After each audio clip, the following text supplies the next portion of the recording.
Hello guys! Hello Gemini! Welcome dito sa aking channel. Kabalaran 888 Gemini. Alamin natin kung anong messages, vibration, gabay, energy para sa lahat ng Gemini friends natin na nanonood. Okay, general reading, so pwede kang makaresonate. Gamitin mo ang iyong intuition sa panonood. Oops, sorry.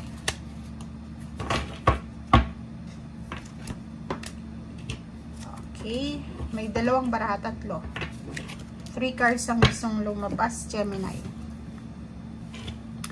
Okay, Gemini, mayroon ka ditong full moon in Libra, find balance, be real, detoxify. Kumuha pa tayo dito ng isang baraha sa isang tarot deck.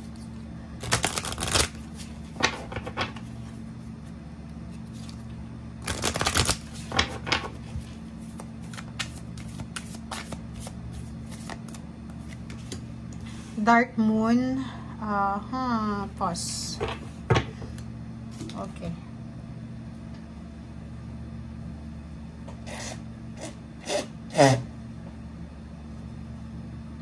Wait lang guys, kasi sinisipon tayo. Okay. Yung last card mo dito sa second deck na to, or first card and last card is Dark Moon. If ever man may mga pinagdadaanan kang hindi maganda sa iyong buhay, may mga kalungkutan tayo na, or kayo lang, kasi hindi naman ako Gemini. So, may mga kalungkutan kayong nararamdaman, or may mga dark moments, diba? May shadow moment, mga uncertainty, merong mga confusion, na nararamdaman, comment down below. Okay? Kasi itong dark moon na to, sinasabi ng barahan na, kailangan mong muna, okay? Kailangan mo munang mag-pause. Okay, ihang mo muna yung mga plano mo, magpahinga, 'di ba? Pagod ka ba sa pag-iisip? Pagod yung katawang lupa mo, pagod yung health mo, yung emotional, pagod yung bulsa mo, yung wallet mo. Kung pagod ka, magpahinga ka daw, mag-pause and magpahinga. You deserve it. Deserve mong magpahinga, deserve mong mag-pause. Okay?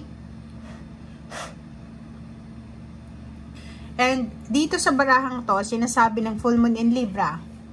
Kung makikita mo, Libra in Aquarius, nasa energy mo din yan kasi air sign. So, parang sinasabi sa'yo na hanapin natin, Gemini, yung balanse sa buhay nyo. Diba? Yung, parang kung hindi ka masaya, hanapin natin yung daan, yung door, palabas dyan sa kalungkutan na yan.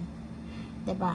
Maging totoo ka, tanggapin natin yung katotohanan, be true to yourself, be true to your emotion, be true to your family or sa ibang tao.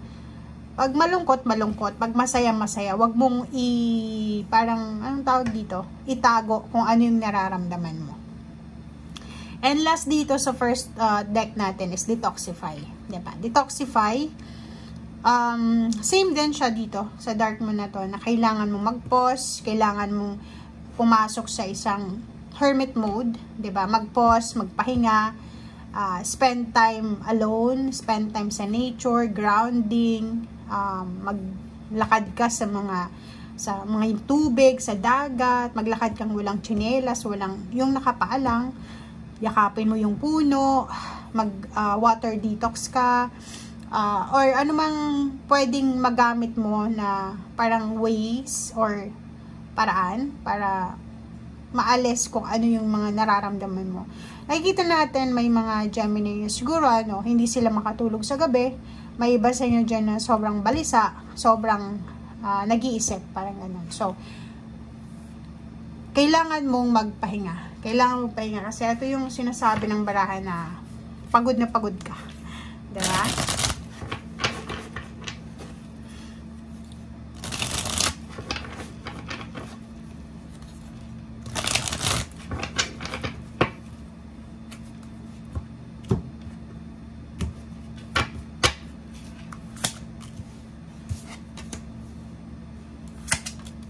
Okay guys. Okay, so kung makikita mo dito, may magandang balita dito na darating. May good news tungkol dito sa hinihintay mong pera. pwedeng naghihintay ka ng pera. It's either naghihintay kang, may mga hinuhulugan ka sigurong utang, or may mga naghihintay sa inyo kung kailan kayo babayaran, parang ganon. So, dito sa barahang ito, isang napakagandang balita to para sa inyo kasi posibleng matanggap nyo na yung hinihintay nyong pera, makakabayad na kayo sa utang nyo, yung mga confusion nyo ay posibleng ma-resolve nyo na, parang ganon.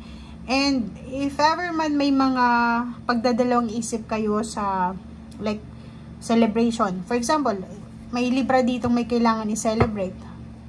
Libra, Gemini, okay? Ikaw Gemini, kapamilya mo yung Libra or kapamilya mo yung Aquarius.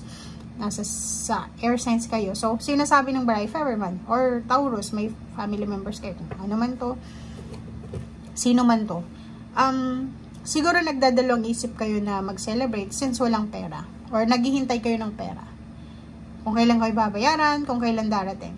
But now, sinasabi ng barahan na huwag kang mag-alala kasi may good news na parating na pwedeng magdala sa'yo ng assurance or pwedeng magdala sa'yo ng confirmation na matutuloy kung ano man tong occasion or isi-celebrate. Meron din ditong relationship dito na posibleng hindi masyadong maganda, imbalance eh. May mga relationship issues like mag-asawa, mag-boyfriend, mag-girlfriend, mag-live-in partner, magnanay, 'di ba? Isang Gemini na lalaki, nanay or tatay. Mayroong silang mga issues na hindi ma-resolve, 'di ba? Yung parang may siguro isa kang Gemini, anak ka, yung parents mo ay sobrang dominante, manipulative, hindi sa pagano, pero nakikita natin dito na gusto mo nang sumuko. Parang may mga oras sa buhay mo na parang gusto mong sumuko. Gusto mo na lang na magkaroon ng katahimikan sa buhay. But, sinasabi ng baraha sa'yo dito, huwag kang susuko. Tingnan mo, oh. Huwag kang susuko, have faith. Diba? Kung hindi ka makakuha ng support system sa mga totoong tao, or sa human being, sa Panginoon, makakakuha ka ng support. Okay? So, through prayers, mga good intentions natin, manifestation, invocation sa angels and archangels, mas patatagin mo yung Gemini, yung connection mo sa ating Panginoon kasi siya lang yung kakampi mo eh. Kahit lahat ng tao dito sa mundo, iwanan ka, kahit lahat ng tao is itatwa ka, iabandona ka. Pagdating ng araw, Panginoon lang yung kakampi mo dito, 'di ba? So sa ngayon, may mga iba sa inyo ditong parang lumaki kayo na absent yung parents nyo and nakagawian nyo na yun. So, kailangan nyo sigurong understanding. Yung parang isa dito, yung rason is parang naghahanap ka ng kalinga ng parents. Yung iba naman naghahanap ng kalinga ng relatives, ng friends. Parang gusto nyong maramdaman din kung ano yung naramdaman ng ibang tao. Okay? So, atong Hierophant na to, sinasabi ng baraha, yan yung yan yung kailangan mo sa ngayon. Kailangan mo ng protection from your family, pagmamahal, kailangan mo ng pag-iintindi, kailangan mong ibigay nila yon sa'yo, na hindi nila masyadong naiintindihan. Nang pakiramdam nila, spoiled brat ka, pakiramdam nila, selfish ka, parang gano'n. So, comment down below if resonated ka. Thank you. Bye!